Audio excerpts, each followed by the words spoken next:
ত্রয়োদশ খণ্ড, দ্বিতীয় পরিচ্ছেদ। দেবেন্দ্রের বাড়িতে ভক্ত সঙ্গে। শ্রীরামকৃষ্ণ দেবেন্দ্রের বাড়িতে বৈঠকখানায় ভক্তের মজলিস করিয়া বসিয়া আছেন। বৈঠকখানার ঘরটি একতলায়। সন্ধ্যা হইয়া গিয়াছে। ঘরে আলো জ্বলিতেছে। ছোট নরেন, রাম, মাস্টার, গিরিশ, দেবেন্দ্র, অক্ষয়, উপেন্দ্র ইত্যাদি অনেক ভক্তেরা কাছে বসিয়া আছেন। ঠাকুর একটি ছোকরা ভক্তকে দেখিতেছেন ও আনন্দে ভাসিতেছেন। তাহাকে উদ্দেশ্য করিয়া ভক্তদের বলিতেছেন, তিনটে এর একেবারেই নাই, যাতে সংসারে বদ্ধ করে: জমি, টাকা আর স্ত্রী। ওই তিনটি জিনিসের উপর মন রাখতে গেলে ভগবানের উপর মনের যোগ হয় না। এ কি আবার দেখেছিল? ভক্তটির প্রতি বলিলেন, বল তোরে, কি দেখেছিলি?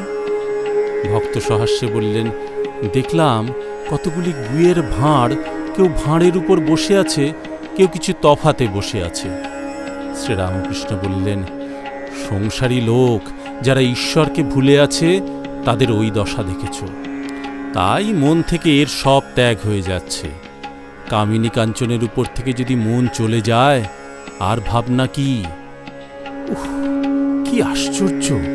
আমার তো কত জপ ধ্যান করে তবে গিয়েছিল, এর একেবারে এত শীঘ্র কেমন করে মন থেকে ত্যাগ হলো? কাম চলে যাওয়া কি সহজ ব্যাপার? আমারই 6 মাস পরে বুক কি করে এসেছিল। তখন গাছতলায় পড়ে কাঁদতে লাগলাম, বললাম, মা, যদি তা হয় তাহলে গলায় ছুরি দিব। ভক্তদের প্রতি বলিলেন, কামিনী কাঞ্চন যদি মন থেকে গেল, তবে আর বাকি কি রইল? তখন কেবল ব্রহ্মানন্দ। শশী তখন সবে ঠাকুরের কাছে যাওয়া আসা করিতেছেন। তিনি তখন বিদ্যাসাগরের কলেজে বিএ প্রথম বৎসর পড়েন। ঠাকুর এইবার তাহার কথা কহিতেছেন।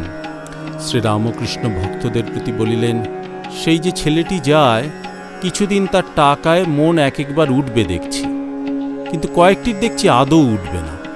কয়েকটি ছোকরা বিয়ে করবে না। ভক্তেরা নিঃশব্দে শুনিতেছেন।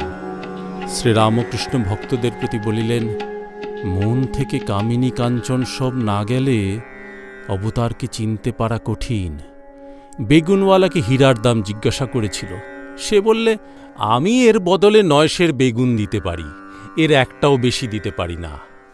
সকলের হাস্য ও ছোট নরেনের উচ্চ হাস্য।